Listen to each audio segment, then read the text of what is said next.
Por la vida y por la sanidad mental, digamos que valen todas las formas de lucha. Para algunos diagnósticos pesimistas, el nuevo renacer científico del uso de los psicodélicos abren un nuevo camino de esperanza para los enfermos.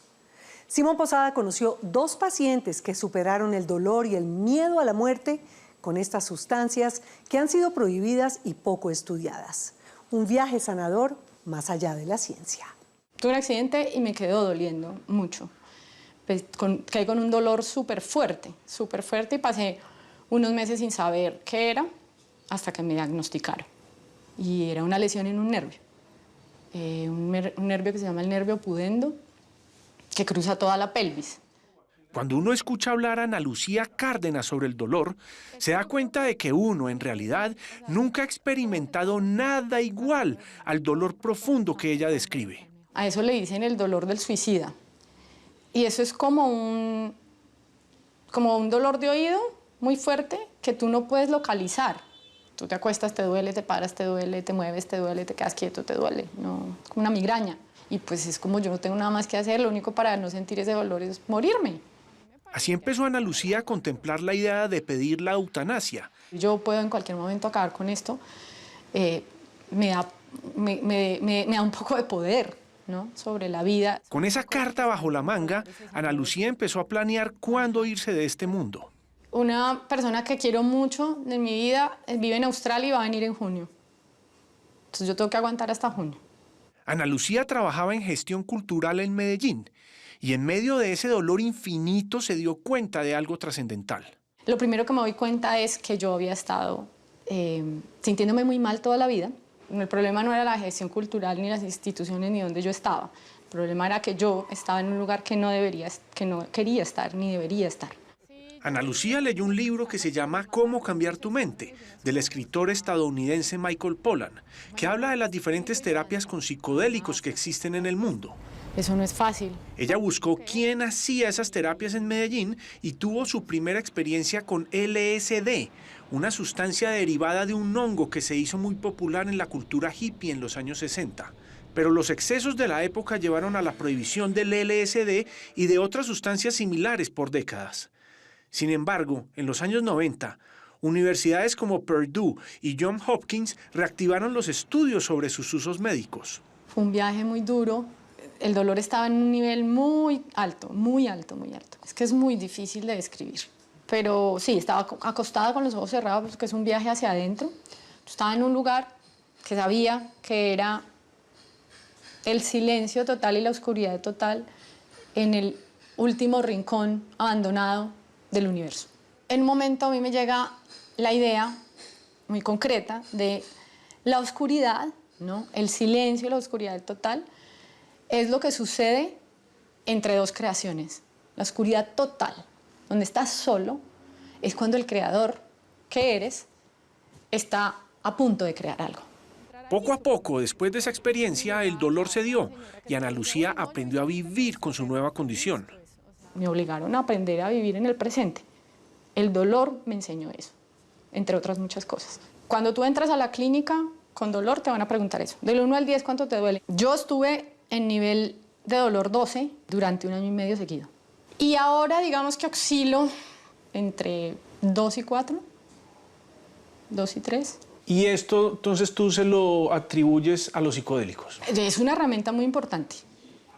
Yo creo que, claro, con los psicodélicos vienen un montón de herramientas porque tú entras en un proceso de autoconocimiento. Los psicodélicos también le dieron una gran cantidad de herramientas a Mauricio Castaño, un comerciante de 43 años al que le apareció un extraño lunar en la base del cuello en 2022.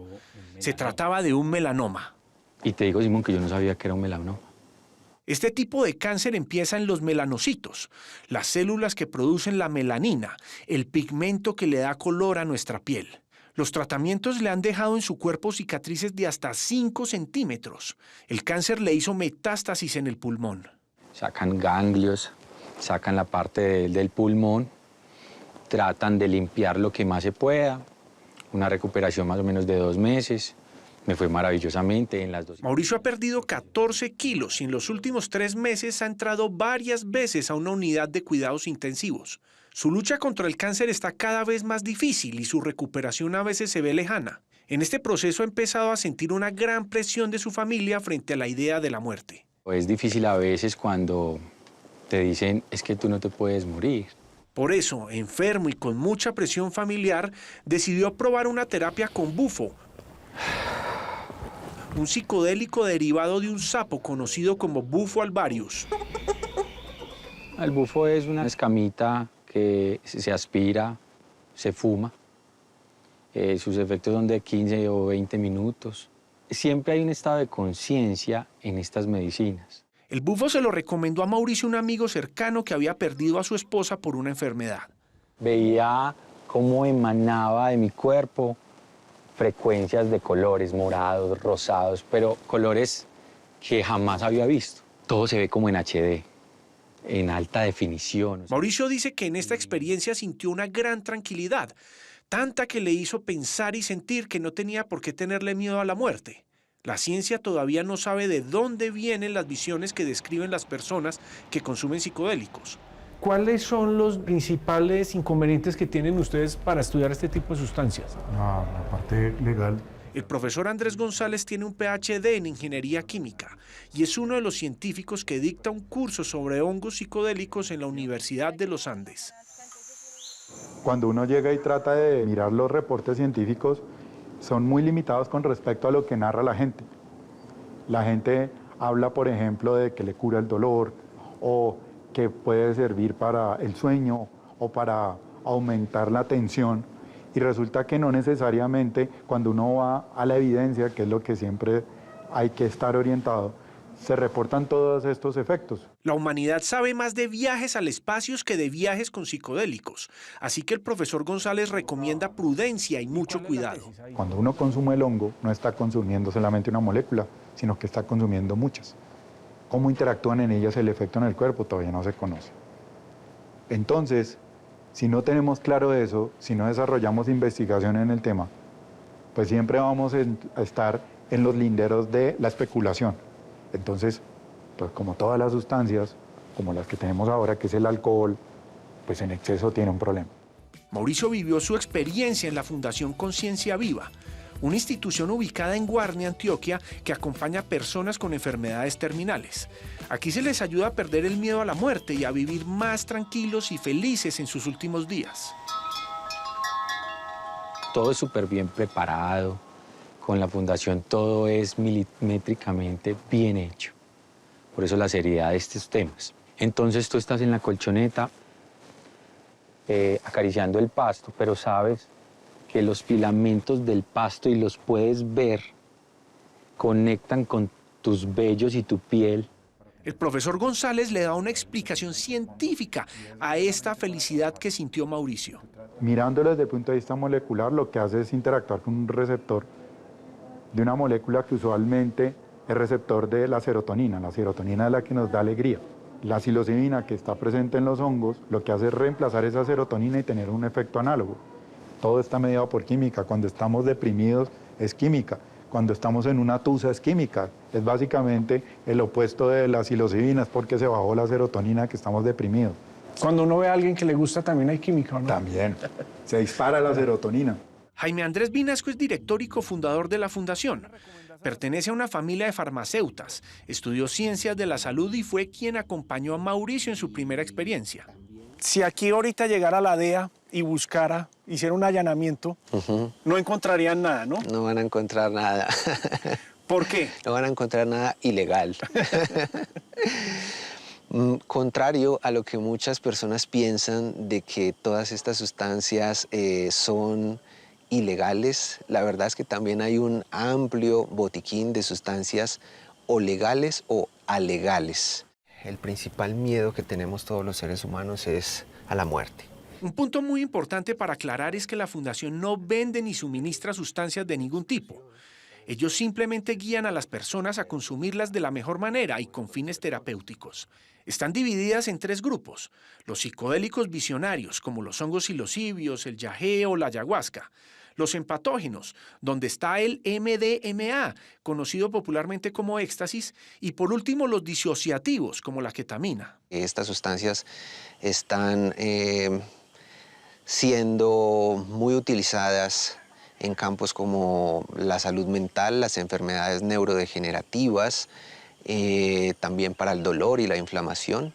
La FDA, como se le conoce a la Administración de Alimentos y Medicamentos de Estados Unidos, que es como el equivalente al INVIMA de Colombia, aprobó recientemente una aplicación del LSD para una terapia específica contra el trastorno de ansiedad. Esa fue la sustancia que consumió Ana Lucía en su primera experiencia. En el año 2023, Australia se convirtió en el primer país del mundo en legalizar el MDMA y los hongos psilocibios para el tratamiento del estrés postraumático. El campo más llamativo es el de la salud mental, en donde se incluyen trastornos como el trastorno depresivo mayor resistente a tratamientos, trastornos de ansiedad generalizada, trastornos obsesivo-compulsivos, angustias psicoexistenciales propias del final de la vida, alcoholismos, dependencias al tabaco, a drogas de carácter estatal como psicofármacos y a drogas ilegales también como la heroína o la cocaína. Son usadas para el cáncer, para las personas que padecen cáncer o enfermedades amenazantes de su vida, pero no son sustancias que funcionen como tratamientos curativos. Son sustancias que lo que favorecen es el proceso de aceptación de la enfermedad.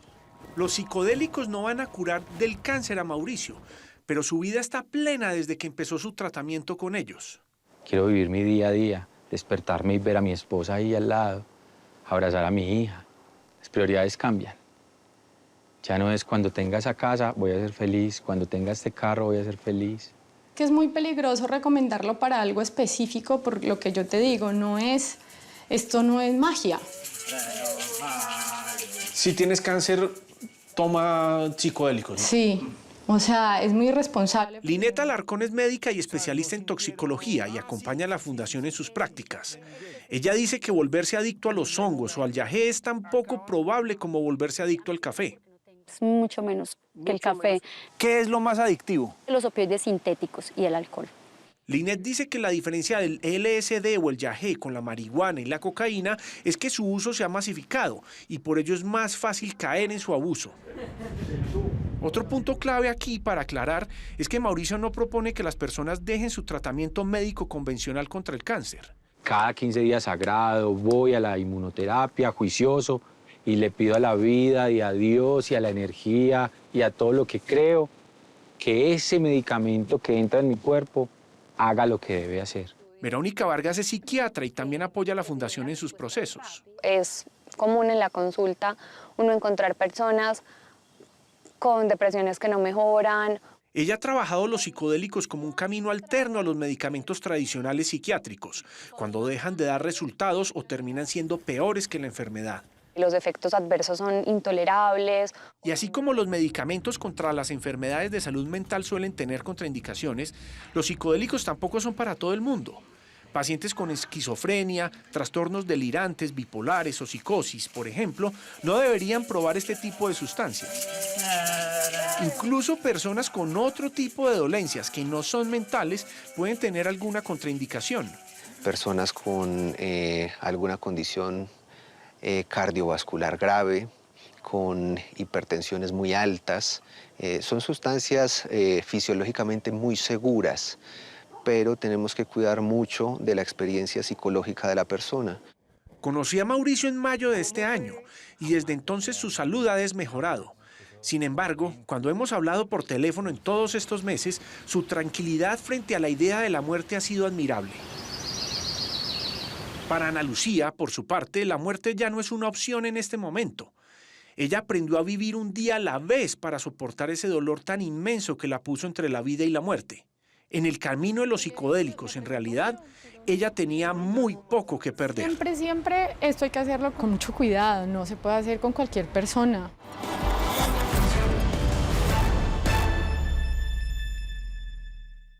Mauricio Castaño acaba de pasar por 5 sesiones de CyberKnife, una radioterapia que ataca los tumores cerebrales de manera milimétrica, sin cirugía. Tiene mucha fe y gran actitud. Desde aquí, la mejor energía. Que se mejore. Ahí tienen otra gran historia. Una, pero es que no hay una, ni dos, ni tres grandes historias, como digo todos los domingos. No, la ventaja aquí, donde usted se puede suscribir, es que hay miles. Todas las historias de los informantes están ahí, las puede ver, volver a ver, repetir y compartir, lo que quiera. Nos vemos el domingo. Los espero con 3 grandes historias.